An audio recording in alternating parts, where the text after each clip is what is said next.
आजादी हूं, हिंदुस्तान की आजादी। वो हिंदुस्तान जो विश्व के सबसे बड़े गणतंत्र में शुमार है। सरजमीने हिंदुस्तान पर यह मेरा पुनर्जन्म है। पुनर्जन्म इसलिए क्योंकि गुलामी से पहले भारत भी आजाद भारत था। उस समय राजा महाराजा मेरी विशाल धरती पर राज करते थे। उनके राजसी ठाट बाट से चमकता था मेरा भाल, उनके दल बल से धड़कता था मेरा सीना। उस समय इस देश की रौनक देखते ही बनती थी। सीना तान कर खड़े बुलंद महल, चारों ओर चाक चौबंद सुरक्षा, तोपों से लैस बुर्ज और भाला थामे खड़े चौकन्ना सैनिक। शाही इतिहास की इस दास्तां को ज्यादा लंबा नहीं खींचूंगी। बात उस दौर से शुरू करते हैं जब सम्राट अशोक भारत के शासक थे। ये 6वीं और 7वीं सदी की बात है। अपनी सीमाओं को बढ़ाने के लिए सम्राट अशोक एक एक कर दूसरे राज्यों पर आक्रमण करते रहे। अपने राज्य की सीमाओं का विस्तार मानो उनका एकमात्र ध्येय था। दक्षिण भारत के राज्यों को छोड़ दें तो संपूर्ण भारत पर उनका एक छत्र राज था। वो हिंसा पर आमादा थे, लेकिन आजादी को कभी लहूलुहान नहीं होने दिया। सीमा विस्तार की उनकी महत्वाकांक्षा ने कभी प्रजा को घायल नहीं होने दिया। भारत के इस गौरवशाली इतिहास पर सम्राट अशोक, उनके समकालीन और उनके बाद आए राजाओं ने आजादी पर कभी कोई दाग नहीं लगने दिया। इस समय तक सोने की चिड़िया कहलाता था भारत।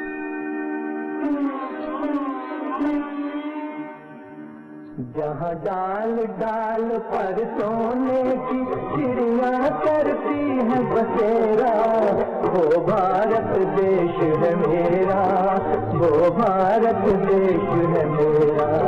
जहाँ डाल डाल पर सोने की चिड़िया करती है बसेरा, वो भारत देश है मेरा, वो भारत देश है मेरा।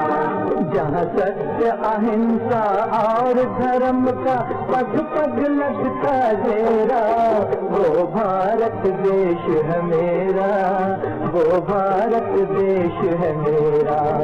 जय भारत, जय भारत, जय भारत, जय भारत।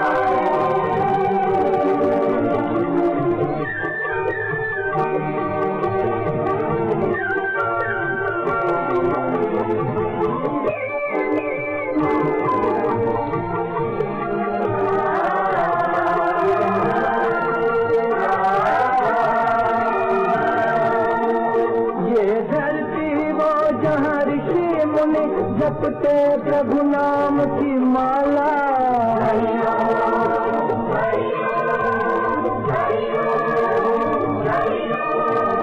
जहाँ हर बालक एक मोहन है और राधा एक बाला, और राधा एक बाला। जहाँ सूरज सबसे पहले आकर डाले अपना फेरा, वो भारत देश है मेरा, वो भारत देश है मेरा।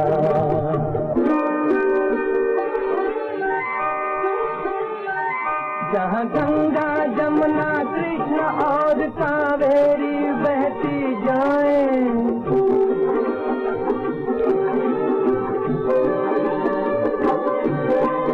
जहाँ उत्तर दक्षिण पूरब पश्चिम को अमृत पिलवाएं, ये अमृत पिलवाएं। कहीं ये तो फल और फूल उगाए, केसर कहीं बिखेरा, वो भारत देश है मेरा, वो भारत देश है मेरा।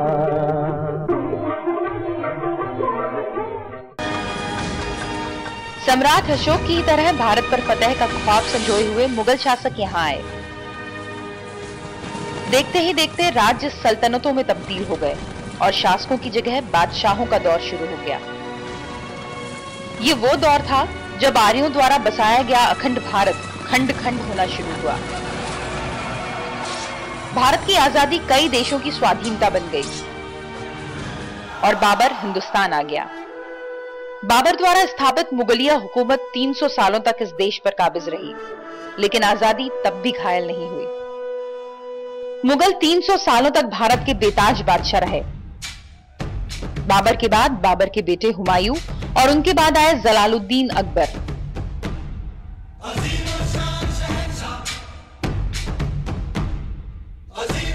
वो भारत और मेरे लिए मुगल काल का सुनहरा दौर था।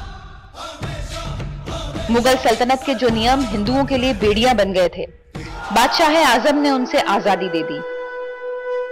अकबर की बादशाहत में जजिया कर से हिंदुओं को छुटकारा मिला।